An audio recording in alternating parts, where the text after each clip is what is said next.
L'impression générale, elle est vraiment très bonne. C'est un match plein. Je crois que c'est la première fois qu'on fait un scénario comme ça. Alors que, je veux dire, comme d'habitude, on rentre bien dans le match.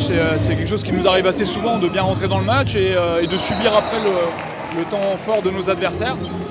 Mais là, ce qui est intéressant, c'est qu'à chaque fois qu'on a eu des rotations, on a eu des difficultés, des baisses de régime, des coups de fatigue. La fille qui est rentrée à la place a fait le taf.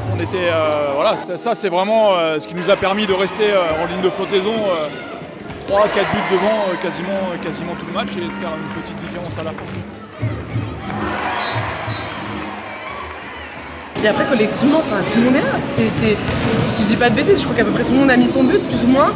Tout le monde a du temps de jeu quasiment, on a des arrêts, on fait des contre-attaques, on joue posé, on défend, on a été complète, on a été partout ce soir. Moi j'ai trouvé ça tellement agréable à jouer, qui peut dire, en poste 3, en pivot. C'est des postes où on se fait beaucoup secouer, où il y a beaucoup d'intensité, etc. Et en fait, je suis portée. Mes coéquipières, dès qu'il se passe quelque chose, je regarde mon banc, je regarde mes collègues, Koura qui met énormément en défense, qui est tellement là pour moi.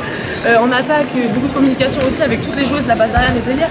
Et en fait, je pense que ça m'anime et que c'est ça qui me donne de la force. Malgré ça, tout le monde fait le taf et tout le monde rentre sur le terrain avec la dalle de gagner, la dalle de jouer, quoi. On n'a pas été assez présente. On a perdu des joueuses cadres, mais je pense vraiment que notre groupe il est assez étoffé pour relever le défi sans ces joueuses cadres. On n'arrive juste pas à être régulière. Nous, les périodes sans match pendant 3 semaines, c'est très compliqué pour nous de se remettre dans le rythme, etc. Donc voilà, on subit un peu le truc et on est capable de faire des super performances. Et le week-end d'après, d'être absente. Donc c'est ça qu'il faut qu'on travaille, la régularité. Voilà, on a eu une période où on a été complètement statique et on a perdu pied un peu en attaque. On a changé 2-3 choses. Il y a Charlotte qui a apporté de la vitesse qu'on avait plus sur la base arrière. Donc dès qu'on a eu besoin d'une solution, la fille du banc a apporté cette solution-là. Et Olivier nous le dit dans le vestiaire aujourd'hui, c'est de l'ambition qu'il faut, c'est juste ça. C'est viser plus haut pour espérer gratter des passes en fait, parce qu'on est tout aussi méritante que des équipes comme Noisy. La preuve aujourd'hui, en fait, on gagne plus 5.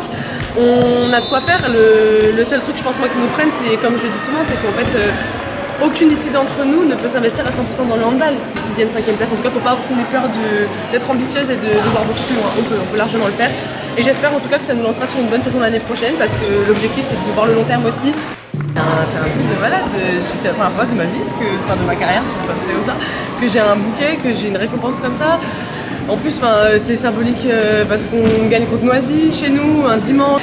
Donc c'est compliqué, mais c'est un truc de malade. Et puis, il n'y a rien sans toutes les copines qui bossent derrière. C'est incroyable.